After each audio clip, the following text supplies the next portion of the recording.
Hi, folks. Welcome to Disability Landscape. My name is Mark Knutson. We're going to be talking to a organization that's involved in publishing. So I invited back as my co-host someone who has a little familiarity. I can't say that word. Brian Lutterman. Welcome back, Brian. Well, thanks, Mark. Glad to be back. Thanks for the invitation. And I'm really interested to hear from our guests today. They are from Cow Tipping Press, which includes a very special group of authors. And we have an author with us as well today. And so I think we should just introduce our guests, Rachel and Ade. And guys, would you like to just briefly tell us a little bit about yourselves? My name's Ade. I love my family. I'm a good man. I love my dad, IB, Email, Bola, Michael, Dan, Joshua, and everybody, and Rhoda, and my mom, my parents. My dad's a businessman. He's a good guy. My dad's respectful. I love my dad very much. And I love Auntie Titi, my auntie, who cooks jello, fried rice, and baked chicken, and momos. Now, what do you like about cow tipping? I love the writing classes and get along with people because I love writing class a lot. How many classes have you taken then? A lot. Have you really? Some. Some. A A lot of some. That's fine. And that's how I do love that this same class way too much. too. My a lot ends up being some. So I'm with you on that one, Yeah. sir. Yeah. Right. So do you remember some stuff about the classes? What have you learned or what have they taught you? They taught me how to write stories like poems. So I have a good handwriting a lot. I'm doing good. I help the students how to spell words. I'm learning how to read. Okay. My favorite thing in the summer is to read a book. Oh, That's a good thing. Very good thing. Can you tell us how many stories you've written for Cow Tipping Press? A lot. what kind Not of just stories? some, but a lot. Okay. I read poems all about my family. My good things about my family too. Yeah, you have a beautiful story about trees that we've The published. trees. And what can you tell us about your tree story? My tree stories about my poem when you spy them, when you see them. My favorite color is red. Okay. And then why don't we talk to Rachel. Rachel? Tell- Exactly. Tell me about yourself, Rachel. Well, my name is Rachel, and I work at Cow Tipping Press as a program director, and I started as a teacher with our classes, so I've been around for about 7 years now, long time. And yeah, it's been really wonderful. Ade came into our program about 2 years ago, and you've been a student in our classes, and then you joined our apprentice program. Yeah. Do you want to share a little bit about what teaching classes has been like? I'm a nice guy. I help teach students how to read a book. You do? Okay. Yes. And what kind of books do you like to teach about or read? My favorite book is Arthur's Baby Kid Books. I have a favorite book, Arthur's Charlotte's Web. Charlotte's Web. Oh, okay. Yeah. Good book. And what was it like working with Doug at the library this semester? It was good. Doug is a nice guy and very respectful to me a lot. I like Doug. He's very nice and respectful. And we do get along together too as friends. Yeah, because it's very nice to have Yeah. people that respect who you are, because we all are different, but in the end, we're all the same. Exactly. I'm nice to people, but I want to be nice to people and respect them. I give the people homework, not too much, a little bit too. Yeah, Ade goes above and beyond and assigns homework, which is not typically part of our classes. No homework for everybody. But I think we've taught together before, and I think in that scenario it was homework at the start and then surprise no homework at the end, if I'm remembering. So it's kind of like the maybe not a joke, but like a fun thing to tell students and then surprise them with no homework at the end. Yeah. Yeah. No homework for everybody. I told students no homework. Do you prefer homework or no homework? No homework for them, for me only. Okay. Yeah.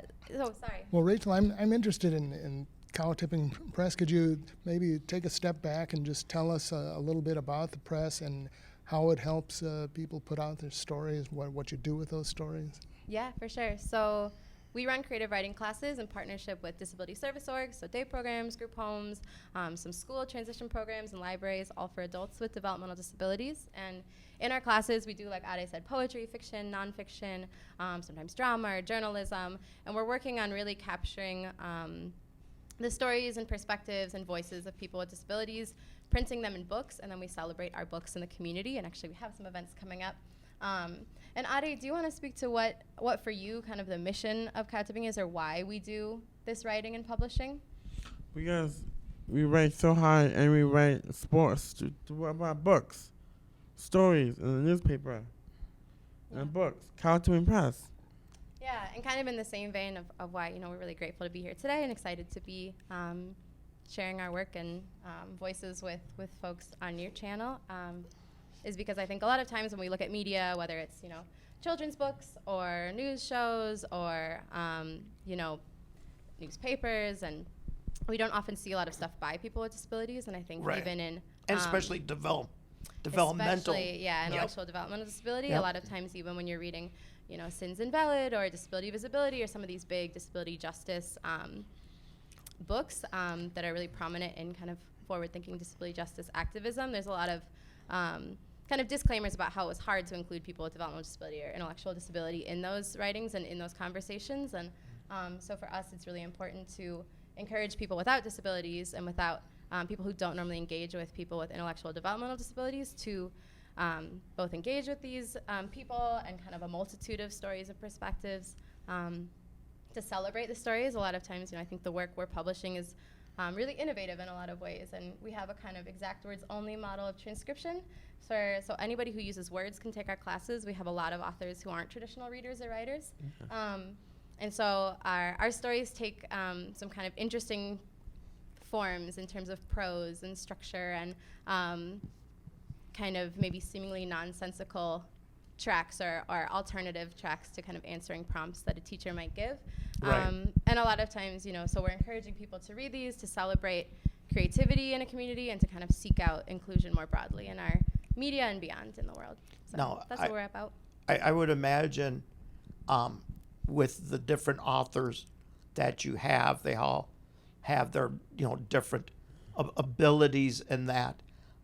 Typically, how long, and Adi, you can probably answer this too, how long does it take generally, like for one of your books, how long did it take you to do some of your writing for your books and that? To buy money. So, like when you write a story, how long does it take you? Well, 20 minutes. 20 minutes? Yeah. Yeah, actually, and that's kind of the exact time. So when we, our class curriculum is set up to have writing cycles throughout the class. Yeah, I was going to say kind of break it up into... Yeah, it's usually like you'll give a prompt, so you might bring in a story you're interested in, or a question or activity for students. A story. Yeah, and often stories. And then there's sort of a discussion about the story and a brainstorm about a writing prompt, and then students go into writing time, and usually it's about 20 minutes, maybe on average, that we give students for that cycle of writing. And at the end of the class, so our classes run 3 semesters a year, we take kind of what we decide at Katabing and in collaborating with a few people to decide this, but are the best pieces from each student, and publish those in a collection from each class. So the pieces are usually 1 to 3 smaller pages. Okay. Yeah. Mm-hmm. Yeah. And Do you how many stories would be in one of your collections?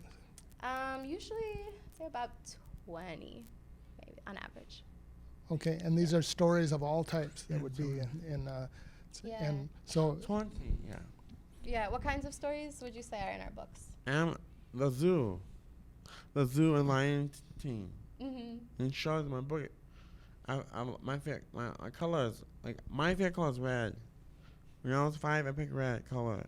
Yeah, often they're kind of genre bending, right? So kind of poetry, kind of prose, fiction, nonfiction, and sometimes if students write longer pieces, we'll publish excerpts of longer stories. But Yeah, I love the class. It's so fun. I like it a lot. So what events do you have that's coming up that you know of? Eat my words. yeah, do you remember? Excuse what me? date that is? No, I'm just, Eat my I'm just words. joking. Eat your words, Right now? okay? Eat my words. Yeah. the class that Ade taught in this fall has a book release coming up. Do you remember the date? July 28th. July 28th at 7, and Eat My Words Bookstore is the name of a bookstore in Northeast Minneapolis. Oh, okay. Yeah, and all of our book releases and events are open to the public. They're free, and we really love for community members to stop by and check them out. You can find them all at couchbingpress.org or on our Facebook page, Couchbing Right. Press. And we will have events coming up July 27th, 28th, 29th, and then August 4th is Coachella. Do you want to share a little bit about what Coachella is? Food? Mm-hmm. Food. Yeah. Now you've got my Remember interest. what Yeah. kind of Brian, me Tacos. and Brian, you got Yes. my and Brian's Tacos. interest. If the books aren't going to get you out there will be tacos. What else will go on at Coachella? Sprinkle cheese tacos? Probably some cheese. Yes. Chicken, burgers? I don't know if the other food truck might have burgers. So can we back it up a little more broadly and share about what is Coachella as a bigger event? It's a celebrate writing classes. Okay. Yeah, celebrate writing classes. It's so fun. And how long is that again? Is that a one-day event or? One day. Mm-hmm. One day. So it's Thursday evening, August 4th, 4:30 to 8. Okay. And 4 of our classes will be presenting their books. So we'll have a bunch of authors reading their work, signing books. You can grab books there. We'll also have an org fair with a lot of disability and literary arts-focused organizations in the community. We'll have a DJ, DJ Sci-Fi, will be DJing the whole event. And then to close things out at 7, our headlining band is a local band called Keep for Cheap. And we're really excited to have them close the show. So we're calling it a Disability Literary Festival. It's the second year we're doing it. And it's really a chance to bring together different arts communities and kind of social justice communities. So communities who are not focused on disability as kind of specifically as we are at Cow Tipping, but maybe focused on centering BIPOC artists or queer artists and or musicians with their followings, and sort of creating a chance for the community to come together and both kind of celebrate neurodiverse art as the center of the event, but also kind of intersect and get to know the work that each other are doing and form kind of connections across sectors. And where's that event being held? Springboard for the Arts on University in St. Paul. Yeah, I've heard of them. I can't recall because fortunately we've done quite a few shows by now, and either I know we've talked to someone like that, but I think that is one organization that we definitely want to talk to. I don't think we have, but now that bookstore you said, Eat My Words, correct? Eat My Words. Word. No, Brian, you go around and you I do have a lot of done- book signing. I did a signing at Eat My Have you Words, Eat yeah. My Words? I have done that, yes. You have been then. I've eaten my words, but I've also done It's a a bookstore. signing at It's a Eat My Words. bookstore. And it's on 13th Avenue in Northeast Minneapolis. A very nice little store in a very cool neighborhood. And Do I they think people would really specialize enjoy in a it. certain type of? I don't think so. I think it's just a general general. bookstore. Yeah, as far as that's it- my recollection. It's been a few years since It definitely has the catchy title. it does. Yes, love a good pun. Adi, do you want to share some of what, like an example of one of our stories can sound like, or what one of your stories can sound like, and share? I have a favorite. Yeah, that'd Let's be hear great. it, buddy. Job jokes. How much do you guys like work? How much money do you make? Job. My favorite word is job. Job. Yeah. How much money do you make every day? Me? Changes on the day. Job.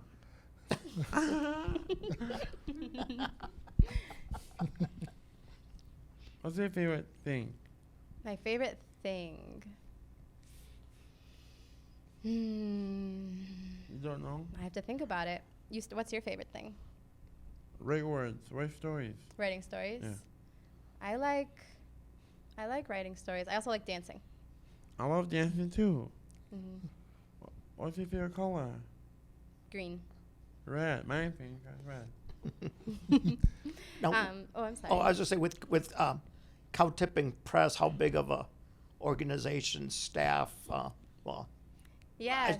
Not to put you on the spot. I don't Yeah. think you're a big conglomerate publishing company, but yeah. All things considered, we're small. We have 2 full-time staff, and then we have 6 apprentices working right now. So that's Ade's position. There you go, and buddy. 7 teachers. So each semester we hire usually college students to teach our classes. Okay. And that's a chance for them. Some of them have engaged with communities of people with disabilities before. Some of them it's the first time, and they come from, maybe literary backgrounds or psych backgrounds that they're in their studies. And they teach for a semester. And then apprentices work with us for a year. So we have, the 2 full-time staff and then a lot of part-time staff, and which is how I started. And, we kind of have these. I started as a teacher and became a program director. Ade started as a student and became a teacher or apprentice. And we're hoping in the future to also hire more folks with disabilities more full-time as well. We also should have interns with disabilities working. So, one more staff, one more part-time staff. So staff-wise, are you hiring then individuals with developmental, intellectual disabilities then, correct? Yes, Okay. And do you want to share about the process? Do you remember the kind of application and interview process and how you became an apprentice? I started that in a long time ago, and I think that I love cow tipping a lot. I want to go be a cow tipping. I started with the sheets. Yeah. So we do kind of the same process for our teachers. They're a very similar process. Once you've taken 2 classes with us, then you become eligible to apply for the apprenticeship. So all of our apprentices are former students and published authors. So they've kind of gone through that program, and that's actually the program began when we had students taking class after class, and then they started to kind of know more than the teacher on day 1. And we're like, yes, this should be a program we should build out and kind of officialize sort of that kind of co-leadership. And I know, for you, you have some other jobs, and I know you're always looking for ways to get paid. And am I right? You're enjoying having a job that is kind of consistent and pays. I get a job, YMCA, in Bloomington. That's a job you're hoping for. Yes. It'd be great. Well, could you give us an idea, as far as your books, do they have any graphics or illustration at all, or and if so, any pictures or Pictures of anything? me. Pictures in your books. Do your stories come with any Yes. pictures at all? Who does the pictures? Rachel. So, yes and no. All of our cover art is sourced from local artists with developmental disabilities as well. We work with other arts orgs to kind of, share that work across our orgs. So the covers are usually kind of beautiful pieces of art. And then the inside doesn't typically have as many pictures. We've done, some deviations from that in kind of special edition books, but typically just the text on the inside. But Ade and I have been working on a creative project where you're also a photographer / model. Yeah. And take a lot of selfies. Yeah. As an apprentice, all of our apprentices work on their own professional projects throughout the year as well that we support them with. And what was the goal that you said was what you wanted from your project this year? Do you remember? Picture of me. Kind of being on TV. and Be on TV. so here we are. We're welcome. excited to be on TV. Hey, glad we could help you with that. I'll be on TV channel Fox News 9. Mm-hmm. I have a number. Can I call it tomorrow? Sure. What time though? Anytime you want. 10. I want to get the number of your agent. Yeah, that sounds pretty good. Yeah. Yes, Fox News if you're out there. But yeah, so Ade had sent me a bunch of photos, and actually we did use a bunch of pictures of Ade for one of our books that will come out in just a couple weeks. It's called Memory Candy, if you want a copy of Ade's book. Yeah. And it's not a book you're publishing, because as an apprentice, we don't have apprentices writing in classes. You're more focused on teaching and kind of supporting teacher and supporting the students. But yes, Ade is the cover art for that book, Yes. Memory Candy. Yeah. We'll make sure we get you a copy. Now, when you finish your book, you've got it all laid out and printed and ready. How do you get it out to the public? How do you distribute it? Do you sell it to libraries, bookstores? You put it on Amazon? What do you do? Yeah, so we print them all locally at a kind of local press or print shop, and then we first release them at our book release events. So, the first folks to see them will be the authors and everybody who comes on upcoming 27th, 28th, 29th, and 4th. And then some of what our interns have been involved with over the last year or so is distributing our books at local bookstores. So yes, Eat My Words and many others, and coffee shops. We stock them around the cities. And then also to, I think, Hennepin County and St. Paul libraries have our books in stock, and a few others. And then we do, after all those first print copies are distributed, upload them to Amazon in case anybody kind of in the future wants to order a copy. So all of the above. Do you, when you put the books on Amazon, do you also offer them in a ebook format, Kindle? Yeah, for people? yeah, which works well, I know, for folks who are using text-to-speech as well. So, Right. Yeah. Right. So do you, Rachel, other than Ade, other than his stories, do you have a favorite story or author you'd like to tell us about? Oh, well, and we have this program that we started a couple years ago. We've only done one round called the Cow Tipping Prize. And that is where we've combed through all of our, past books, and we're just printed book 104. So we have a lot really? of books now. 104? Yes. Wow. Yes. Short collections. And, the staff at Cow Tipping, we select an author that we think really is a standout, and there's certain requirements for how many classes and pieces have been published, but and we have awarded them what we call the Cow Tipping Prize and a chance to publish their own collection and work with another organization that works more one-on-one with authors. We're usually teaching bigger group classes, and so an author named Dar was the winner of that prize, and she has some really beautiful pieces and published a book called Charmed. So, her pieces were some that kind of as an org we selected as just really stand out and interesting, and thought-provoking, interesting prose. And then we'll be announcing a new Cow Tipping winner at Coachella on the 4th. So I can't say the name yet. Contest? Yeah, it's a kind of a contest, but you just enter it by taking classes. There's not really a specific other entry to the contest. Mostly about writing. Mm-hmm. Yeah. How many? Go ahead. Oh, I was just going to say. What's the prize?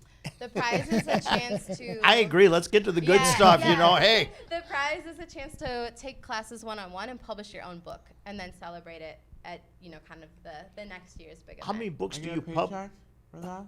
You don't get it's not coming with a paycheck, just a kind of class opportunity. It's like a publishing prize.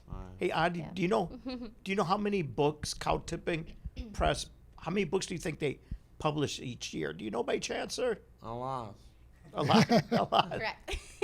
Average? Relatively speaking. Yeah. I guess. So how many books a year, Rachel, do you? The books are by classes, so it depends by- how many classes Oh, we have gotcha. a year. Yeah, okay. And recently, maybe that's been probably around 25. 25, okay. Yeah. Now, it looks 25 like to you can 30. actually subscribe to Yeah. to receive these books regularly. Is that right? Yes, you can. Yeah. So on our website, cattippingpress.org, you can subscribe to receive books, and there's a 1-year subscription, a 2-year subscription, and a lifetime subscription if you want our books in perpetuity forever. And with that, we'll send you 5 books a year, or 5 books each semester. Sorry, 15 books a year. And these books, typically, what do they cost? $5 a copy. Okay, so we sell so them for. not a huge outlay for people to subscribe to these.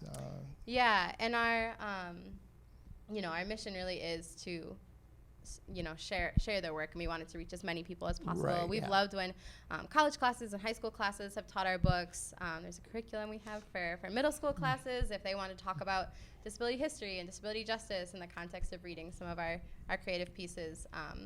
We'd really just like them to be out in as many places. So for Cow Tipping Press, where does the funding, I assume, every organization has that evil thing of funding they have to Yeah. take care of.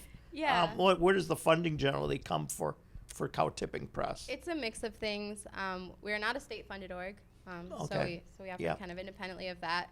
Our classes, when we run them in partnership with, again, disability service orgs, so group homes and day programs and libraries and schools, the classes come at a cost. And so sometimes organizations will apply for grants or pull from their budgets. Sometimes we'll apply for grants. We've been kind of specifically recently wanting to make sure that we're also focusing on kind of intersectional intersectionally marginalized identities and publishing authors who maybe are less traditionally served by state disability service orgs or more formal disability service orgs. So that has been where school partnerships have been really great. And we've also applied for some classes, or some grants to support classes that are specifically focused on enrolling majority BIPOC students with developmental disabilities. So a mix of grants and kind of classes and book sales. All of the money from our book sales that we make in terms of profits goes back to our authors as royalties from their publications. So. What is the biggest misconception that people have when you engage them in conversation about publishing stories by disabled people? Yeah, Adi, do you want to answer that one? Do you feel like there are misconceptions that people have about you, or people about me? People about me. So, what do you think are things that people assume about you that aren't fair, or get wrong about you? Sometimes when I was in school, no one teach me how to read. That's why I had a bad day at school. Yeah. So they made kind of an assumption about what you could or couldn't do? Yeah. That's why I was crying, and that's why I was upset. Yeah, that doesn't feel good. Yeah. And what did what are some of the things that you did about that, or maybe family helped? Well, no one teach. I'm not good at math. I'm horrible at math. I'm horrible at English, too. Oh, that's okay. Don't worry. So am I. We all. I don't do math either, but what you got to do is you keep at it, right, Adi? Yeah. You were interested in math absolutely. summer school, No, you right? did. Yeah. No, Well, you're a guys- good speaker. So I, as a storyteller myself, I know how critical stories are, how central a role they play for us in understanding ourselves. And too often, I think the stories disabled people are either wrong or, and doing your own stories. That is an incredible thing. Congratulations, all the work you've done. yeah, we want to just time is real short here, so I just want to thank you for coming. Once again, Brian, thank you for pleasure. co-hosting and giving your insights in that. So, thank you. Yeah. This is Disability Landscape with Brian Lutterman and Mark Knutson. Mm-hmm.